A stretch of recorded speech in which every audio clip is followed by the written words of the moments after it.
Jeden prsten zvládne vše, jeden jen všem káže, jeden všechny přivede do temnoty svá.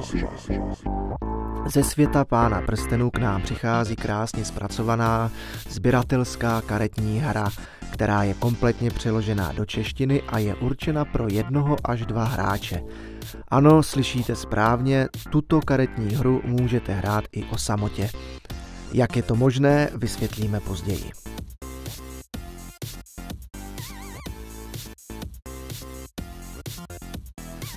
Po rozbalení krabice se můžete ihned začíst do krásně zpracovaných pravidel, připravit si žetony a prohlédnout si samozřejmě karty.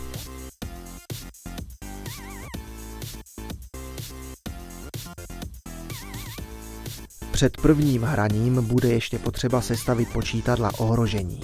Zabere to maximálně pár desítek vteřin. Motivy na samotných kartách jsou opravdu kvalitní a máte-li rádi Pána prstenů, potažmo fantasy jako takové, budou se vám motivy líbit o to více. A k pochopení hry nesmírně přispívá, že všechny karty jsou v českém jazyce. Takto vypadá stůl na začátku hry. Ať už hrajete o samotě či ve dvou, úkolem je vždy porazit scénář, proto není nutný druhý hráč, i když ve dvou je to vždycky lepší. Tedy procházíte scénářem, bojujete s nepřáteli, navštěvujete tajemná místa, vykládáte nové karty a doufáte, že dorazíte do cíle vašeho putování.